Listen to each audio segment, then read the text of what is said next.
My name is Jake Stum, and I didn't know that Father Christopher and Bishop Chris would be here tonight. When they asked me to speak, I might have said, just do it yourself. I don't know.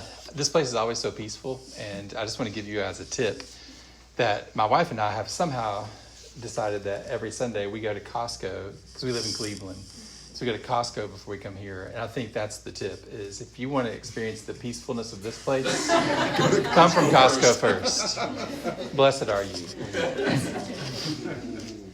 So our gospel passage for today is kind of the lesser known, I think, of the Sermon on the Mount passages, the Beatitudes. And this time when I was planning for this sermon, researching, praying, reading through these things, I was struck by something that made me laugh. So I want to read the kind of the preamble or the start of Matthew's passage on Sermon on the Mount, Matthew 5, 1 through 3. It says, seeing the crowds, he went up on the mountain. And when he sat down, the disciples came to him, and he opened his mouth and taught them, saying, blessed are the poor in spirit, for theirs is the kingdom of heaven. So, and now I'm going to reread just the opening part of Luke's version of the same account. Luke chapter 6, 17. Jesus came down with the 12 apostles and stood on the level place with the great crowd of his disciples and the great multitude. And he looked at his disciples and said, blessed are you who are poor, for yours is the kingdom of God. And so I don't know exactly why, but it struck me as funny and maybe even inspirational this time, because I noticed the difference that Matthew took them up on a hill, the Sermon on the Mount, and Luke brings them down to a level place. And Matthew's list of Beatitudes caveated. So, blessed are the poor in spirit. And Luke's is real straightforward. It's blessed are the poor. And Matthew says, blessed are those who hunger and thirst for righteousness, for they'll be satisfied. And then Luke just says, blessed are you who are hungry. And so it's almost like Luke is saying, all right, let me bring this down. For all you other people, I want to break this down for you. And I don't have time to play games like Matthew. We're going to get on a level place, and we're going to say it plainly. In the church I grew up in Kentucky, I haven't thought about this man in forever, but there was an awesome older gentleman in the church named Brother John. I honestly don't even know his last name. We all just called him, literally, I don't know his last name, Brother John. And he was so loving. And he's overwhelming. Like, if you were a first-time visitor, he was going to, full frontal hug, talk real loud right in your face. He just had no social etiquette, but he was the most loving, supportive person, loud, boisterous. And one of his phrases that he was known to say is he would say often, say it plain, Pastor. And that was when the pastor had said something tough or uncomfortable, probably offensive in that church. And John would ease the tension in the room by shouting, say it plain, Pastor. So as I was reading it, I think that struck me funny, is that's what Luke's doing, I think, on this sermon on the level place. Just say it plain, Luke. Don't mess with us. Just say it plain. And this is the type of passage that makes the Bible, in my opinion. It's upsetting. It's challenging. It's countercultural. What Jesus was saying was just as countercultural then as it is now, and hard to understand exactly. It's not hard to understand, but it's hard to apply. Blessed are the poor. You're just going to stop there? They're just supposed to stay poor? What are you saying, Luke? Where are you going with this? And there's no caveat. He just keeps rolling and going with the sermon. And it's disorienting. To probably everyone listening was disoriented. And the gospel just makes it so difficult to put people easily in categories or to draw straight lines and direct correlations. And my first draft of this sermon was probably the longest sermon I've ever written in my life. And thankfully to y'all, I've changed my mind. Because I really wanted to dig into this passage and look at both passages together and explore the nuances. And then I wanted to tell you a story. And all I want to do tonight is just tell you this story. I think it's going to... one of the things I love about St. Mary's is I don't feel obligated as a communicator to connect the dots for you all. I think that I love that about this church. That both, I think, Father Chris and Bishop Christopher and Bishop Chris realize that you guys can understand nuance.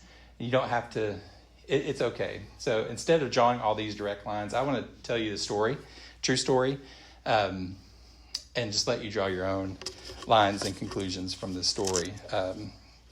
And I think it will help us more deeply explore the tension in these verses. And this is a true story that I experienced many years ago that kind of blurred the lines for me of rich and poor, of welcome and outcast, of hope and despair. And I hope you'll forgive the impersonal delivery style, because I actually want to read this to you. It's one, because I will chase too many rabbits, and two, because I think that just the way that it's written will come across better. If you were here a couple weeks ago, Chris asked me to come up and talk about this project I'm working on, where I'm kind of writing memories, but I have an imaginary friend named Monk, and basically it's just my conversation partner to like help me process my life, honestly. So it's a strange writing project, but this comes out of that. And in this project, you need to know this for one part to make sense. Monk is my friend, my imaginary friend. Sorry, y'all. Who lives in the Cherokee Forest. So you need to know that to understand one part of the story. So I'm going to read this to you, but first, will you pray with me? Lord, may the words of my mouth and the meditations of each one of our hearts be acceptable in your sight, O God, our rock and our redeemer. Amen. Amen. There were 15 of us heading over to Ethiopia for an 11-day trip. You have to understand, Ethiopians are among my favorite people. I'm always, every time I've been there, struck deeply by their hospitality and their warmth. So when you're in Ethiopia and you go visit any family or an organization, we do a lot of visiting of organizations. In almost every situation, you'll likely be greeted with a coffee ceremony. Has anybody ever been to Ethiopia? Oh, sweet. That I don't know why I said sweet. It's a weird response. Okay. Nobody raised their hand, just so everybody knows. So when you arrive, the host will build a small fire and place raw coffee beans in a pan over the open flame and begin roasting these coffee beans. And then they'll also light some incense to burn during the process. So the combination of the coffee beans roasting over the open fire and the incense produces like a thick fog in the room. So you can imagine there's smoke coming from the roasted beans, but there's also this thick incense. And it's at first so intense and overwhelming, but it really, after you've done it a few times, becomes the smell of hospitality, and something that I greatly look forward to. And next, the host will take the freshly roasted beans and begin grinding them by hand with a mortar and pestle.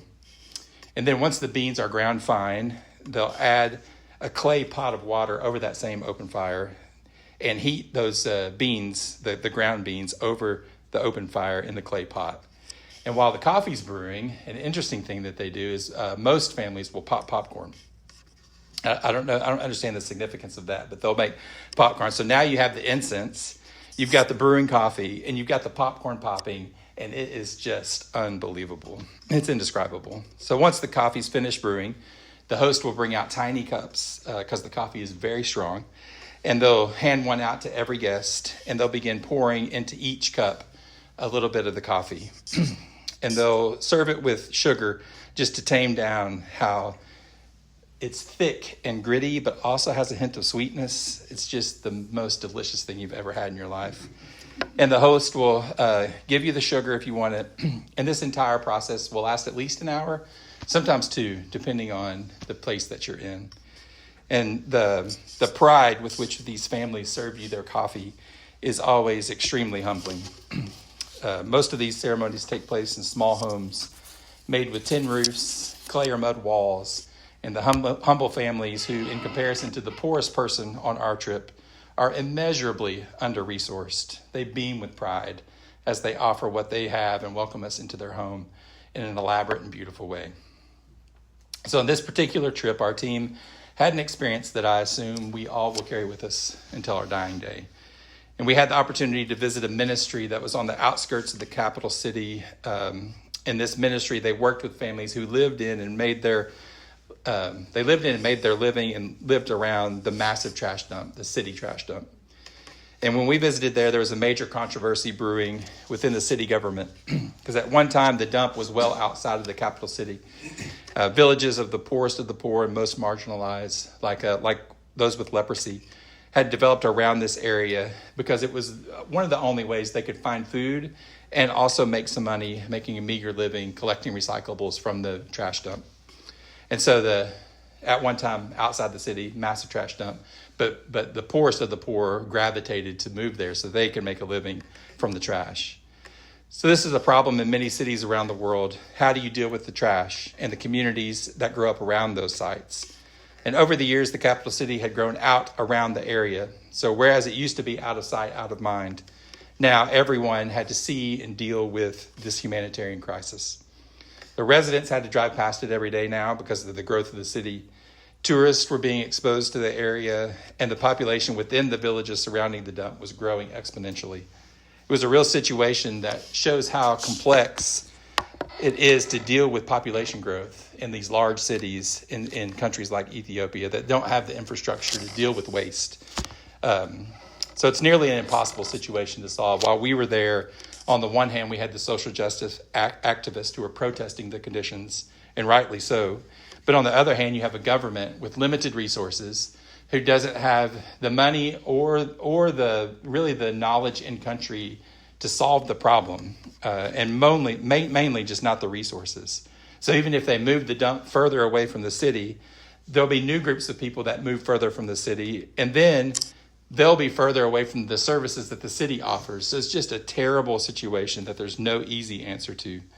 And in fact, the week after we left, there was a trash landslide that killed 60 people in the trash dump.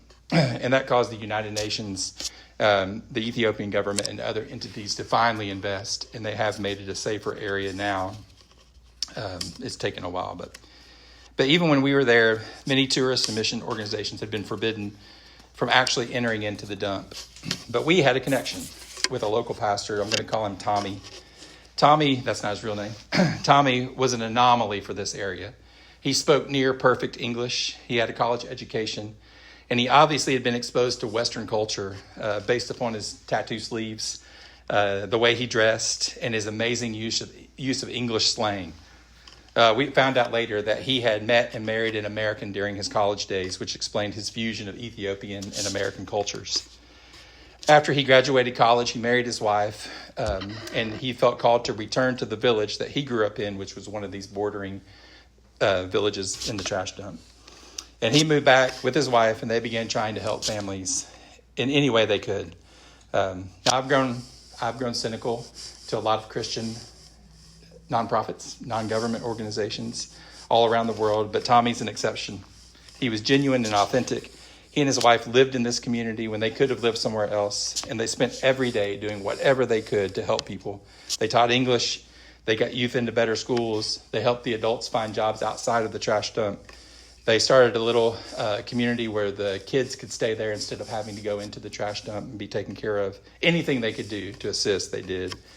And Tommy was simultaneously energetic and exhausted, which I imagine is the essential combination of any living saint. Since Tommy was so well respected by both the community and the local government, he got permission to take us into the dump. So our little team of 15, mostly middle class, all white, young adults, made our way into this amazingly large dump site. It was an area of approximately 80 acres.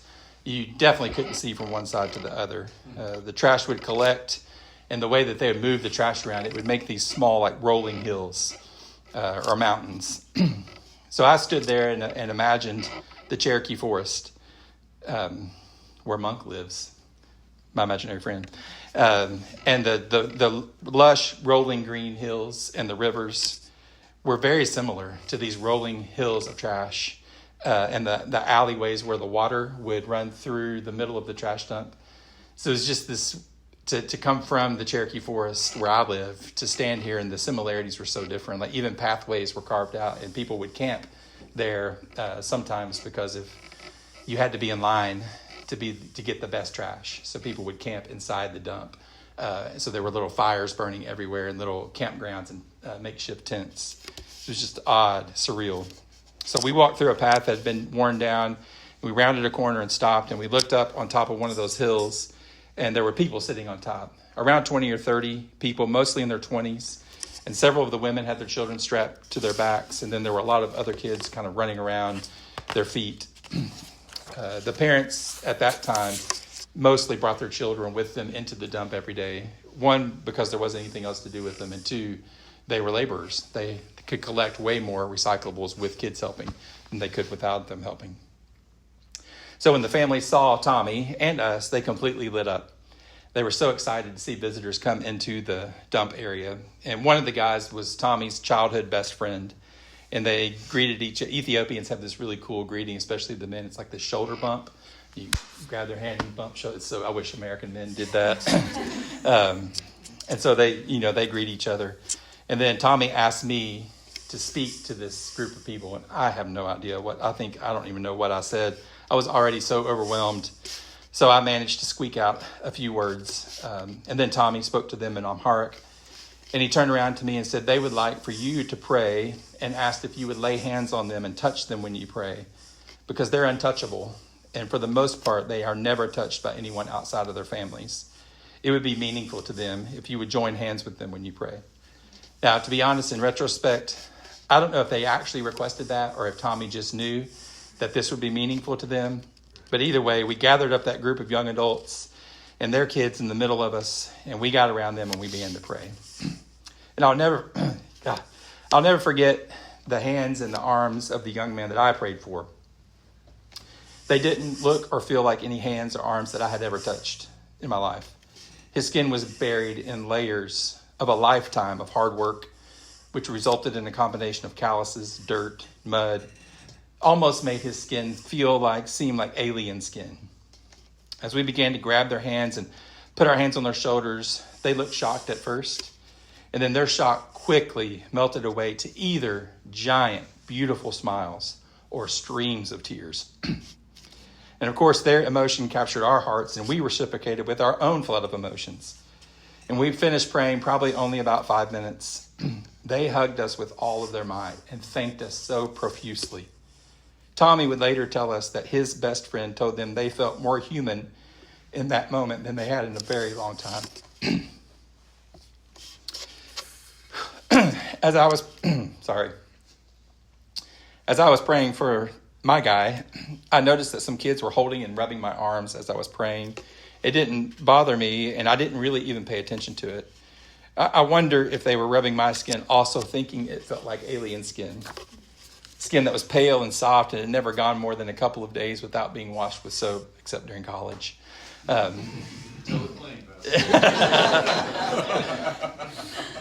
Truly the skin of privilege. And I wonder if they felt sorry for me, or I wonder if they were jealous. Eventually, they had to go back to work, and they left us to go prepare for the next load of dump trucks that would come into the area. And after they left, one of our team members said, "Jake, what's on your arm?" And I looked down, and I noticed writing.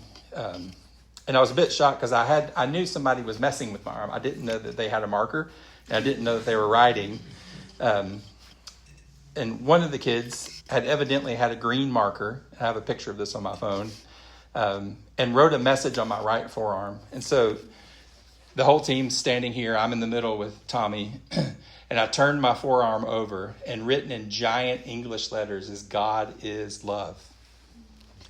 And we all read it at the same time. And I'll never forget that moment in all my life. We all wept. This child wanted to send a message. And this is what he or she chose to communicate. I can't even put into words the range of emotion I felt. It's taken me decades to process that moment. It was sobering because I believe every single one of us Americans were questioning our faith, or at least questioning the goodness of God. Asking, how could a good and living and loving God allow these people to live in these conditions? However, that was evidently not what was on their mind. They were convinced of the love of God, or at least this child was. It was almost like this child, who had literally grown up in a trash dump, the poorest among the poor in an underdeveloped country, was evangelizing us. Her precious reminder to us was that God is love. We regained control of our emotions and thought we were going to leave. Honestly, I was ready to go back to our guest house, shut my door, and not speak to anyone the rest of the trip. I could not begin to get my racing mind in order. And Tommy said, "I want to show you guys one more thing. Follow me." So we went along the same path. So we were in the middle of one of these like trash valleys. And after we prayed for them, they had walked on and kind of around a corner. And so we followed the same path that they went. And we walked for about 10 minutes, and we rounded a corner, and all the hills lowered, and we were like in a plateau, a trash plateau. So we were in this level space. I thought about Luke. We got down to the level space, and we saw the people that we had just prayed for standing on the other side of the plateau by this time.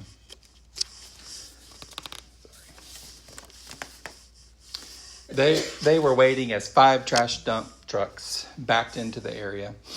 And they began to lift their automatic dump beds, and the trash started falling out.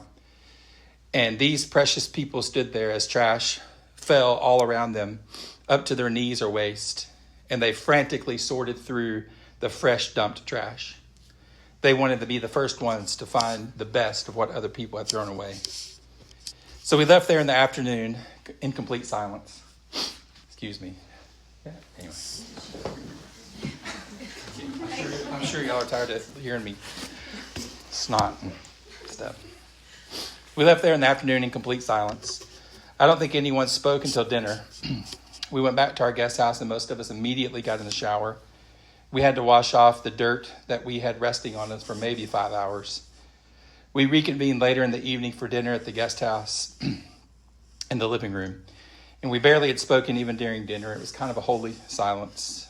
We have all half-heartedly eaten, and none of us had much of an appetite, and one girl didn't even touch her food at all. And when dinner was over, she carefully wrapped up her food and placed it very gently into the trash can. And I noticed that she didn't eat. I went and asked, "Are you okay?" And she looked at me and said, I'm really praying that this meal makes it to our friends in the dump." So friends, St. Mary's, this is a story of the wealthy becoming keenly aware of their poverty, and of the impoverished realizing their immeasurable worth, of the high places becoming low and the low places being raised up. May God help us see the world through the lens of the topsy-turvy, always upside down, and revolutionary kingdom of Christ. Amen.